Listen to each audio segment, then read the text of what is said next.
If you want to know what progress for your critically ill loved one in intensive care can look like, even though intensive care teams are telling you they're not going to survive and they're not going to improve, stay tuned. I've got news for you. So currently, we're working with a client who has their 80-year-old father in ICU, and he had a cardiac arrest and supposedly a hypoxic brain injury.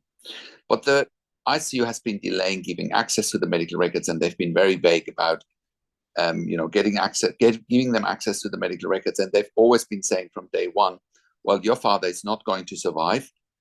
And if he is going to survive, he won't have any quote unquote quality of life. And what is quality of life anyway? It's not for you or for me to decide what's acceptable for someone's quality of life. It is just a perception. In any case, the ICU team kept this patient sedated on Propofol for way too long. And we've always challenged the team, and we said to the family, you need to ask them to stop Propofol so they can actually verify that your father is as brain damaged as they say he would be. Now, after 2 weeks of back and forth, they finally switched off the Propofol. Just for the records, Propofol is a sedative.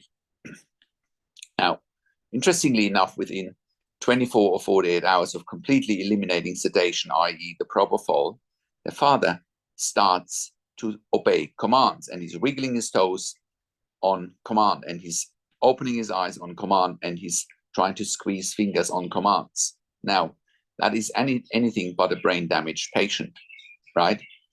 Nothing like it, right? Those are the first signs, positive signs of someone coming out of an induced coma, and those are the first positive signs of someone making steps towards a recovery, right? If someone is severely brain damaged, like the ICU team claims this man is, right? He wouldn't be obeying commands. He wouldn't be following anything that the family or the doctors or the nurses ask him to do, right? So it is absolutely critical that you always use your word of discrimination in terms of how you view things, what questions you ask. It's absolutely up to you to question everything, because if you don't question everything, your critically ill loved one may die. If the family had given in, if they hadn't sought advice from us, they would have given in, and the ICU team would have moved this man towards palliative care, end of life care and hospice, and he would have died. They would have never seen that he can obey commands. Now, obviously, the trust now here is broken, because how can you trust the intensive care team's clinical judgment if they're saying, well, even if he will survive, he won't wake up and he won't have any quality of life. Now, clearly his brain is working, right? And there's the potential for a meaningful recovery. But once again, what is a meaningful recovery? That is in the eyes of a family, not in the eyes of an intensive care team, right? And why do they say things from the beginning like they do to many other families that, your loved one won't survive. If it does survive, he will have brain damage. They do that because they want to empty the ICU bed as quickly as possible. They want to get rid of this patient, dead or alive. That is just the reality, right? If they can kill patients early to empty the ICU bed, they will in some instances. In this instance, they want to now do a tracheostomy and send the patient out to an LTAC facility, right? This is obviously a client in the United States, right? So once again, you have to question everything. And once again, keep in mind, 90% of intensive care patients approximately survive. That's 9-0. That's 9 out of 10 surviving, right? So why would your loved one be the 1 out of 10 not surviving if the odds are in your loved one's favor, right? So always keep that in mind. Do your own research, question everything, right? Let someone get to review the medical records, because that's what we've done then for this family after they had finally access to the medical records, right?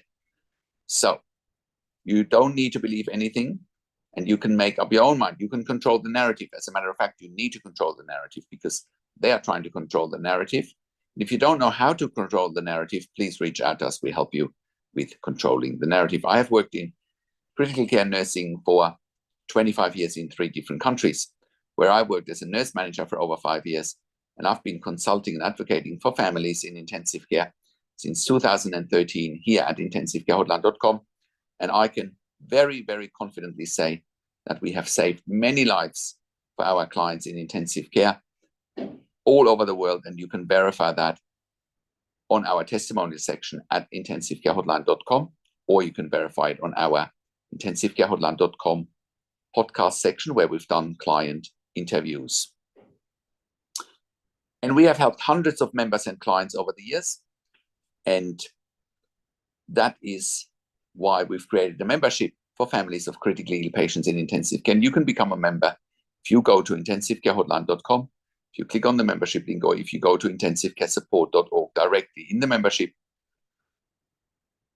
you also have exclusive access to 21 ebooks and 21 videos that I've personally written and recorded. And the access to me and my team and the ebooks and the videos will help you to make informed decisions, have peace of mind, control, power, and influence, so that you can make informed decisions, have peace of mind, control, power, and influence, so that your loved one always gets best care and treatment. I also do one-on-one consulting and advocacy over the phone, Zoom, Skype, WhatsApp, whichever medium works best for you. And I talk to you and your families directly, and I handhold you through this once-in-a-lifetime situation that you simply cannot afford to get wrong. I also talk to doctors and nurses directly, and when I talk to doctors and nurses directly, I ask all the questions that you haven't even considered asking, but must be asked when you have a loved one critically ill in intensive care. I also represent you in family meetings with intensive care teams. We also do medical record reviews in real time so that you can get a second opinion in real time. We also do medical record reviews after intensive care if you have unanswered questions, if you need closure, or if you are suspecting medical negligence. And all of that you get at intensivecarehotline.com. Call us on one of the numbers on the top of our website, or simply send us an email to support@intensivecarehotline.com with your questions. And if you like my videos, subscribe to my YouTube channel for regular updates for families in intensive care. Click the like button, click the notification bell, comment below what you want to see next, what questions and insights you have from this video. And share the video with your friends and families. I also do a weekly YouTube live where I answer your questions live on a show, and you will get notification for the YouTube live if you are a subscriber to my YouTube channel, and if you are a subscriber to my intensivecarehotline.com email newsletter at intensivecarehotline.com. Thank you so much for watching. This is Patrick Hutzel from intensivecarehotline.com, and I will talk to you in a few days. Take care for now.